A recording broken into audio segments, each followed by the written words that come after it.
everybody, this is Sean from Vindulge, and we are excited today to be walking through how to corn beef, making your own spice blend, and then turning it into a corned beef. This video is sponsored by Beef. It's what's for dinner, and it's delicious. Let's start with our ingredients. So first we're gonna need water, and then we're gonna put our blend of spices, salts, and sugars all together, and that's gonna be the base for our brine and cure. We're also using a beef brisket, the traditional cut you would expect to see in, say, corned beef or pastrami. And we're gonna slice this up so we use just the brisket flat, about 5 pounds of it. The rest we're gonna use for other dishes like burnt ends. After that, we're gonna be cooking it slowly on the smoker after about a 7-day brine.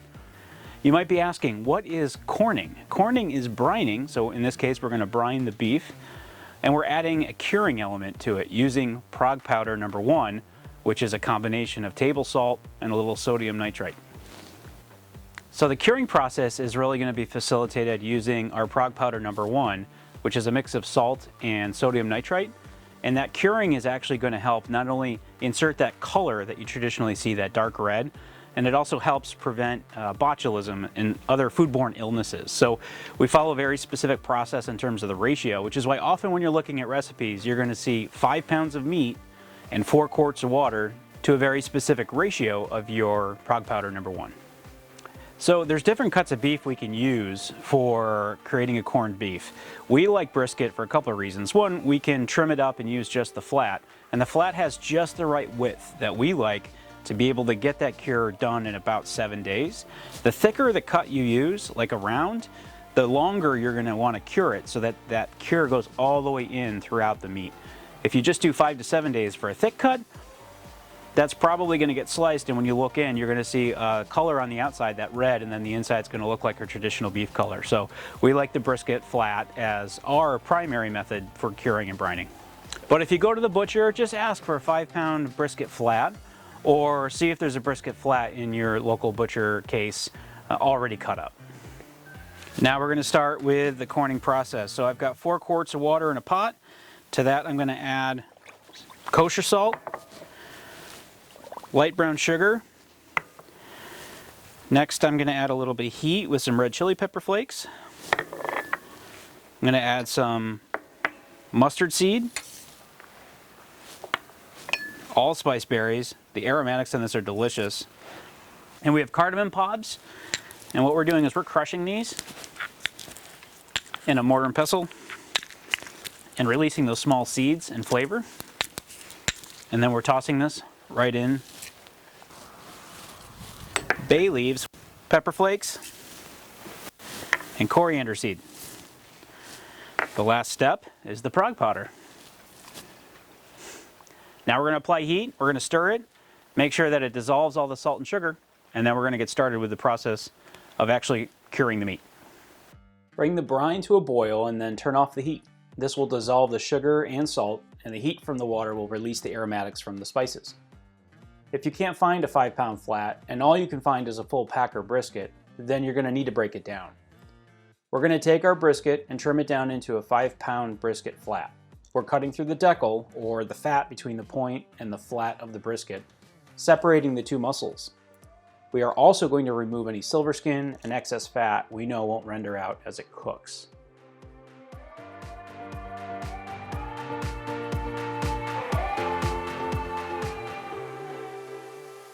Now we are squaring up the brisket flat so the weight is 5 pounds.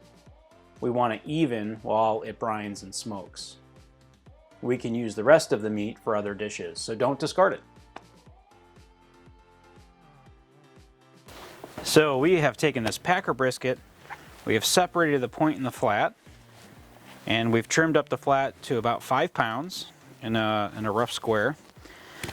And this is what we're going to use for the cure. Now it's time to put the brisket flat into the brining solution. So we're adding this right in this vessel. Now we're putting that right in the vessel, and we're going to rotate that every day. So we're going to take it out, flip it, and put it back in. Or you can weight it down with something heavy, but because we're rotating it, we don't really worry about it. Give it 7 to 10 days, and that's going to taste delicious.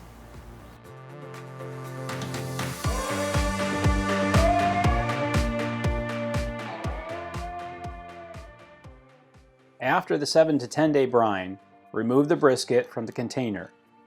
We're going to rinse off the excess brine and all the herbs and spices that might be sticking to it. You'll also want to wipe down and sanitize your sink after you finish the rinse. Be sure to discard the brine.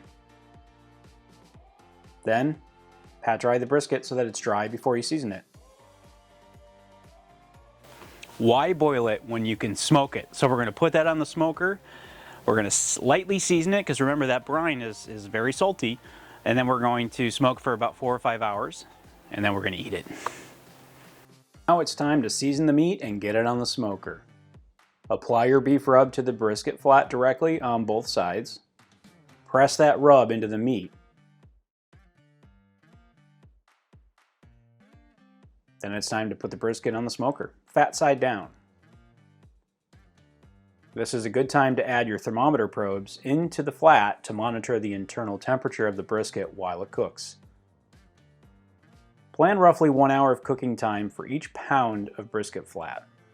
It will shrink as it cooks.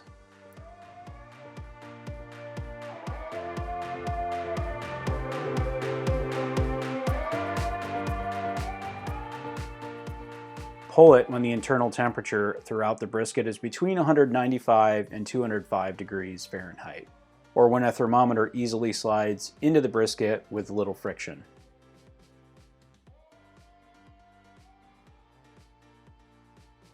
Finally, wrap the brisket in foil or butcher paper and let it rest for 1 hour in a cooler with no ice.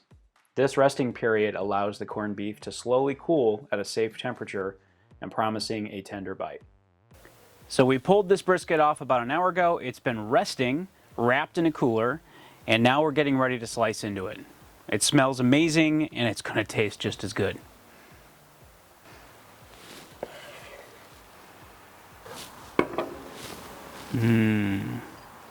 So you can see that color. Ooh, you can see how juicy that is. And that sheen from the cure. So take a look at this. You got that color. The aromatics. It smells amazing. It's still incredibly juicy.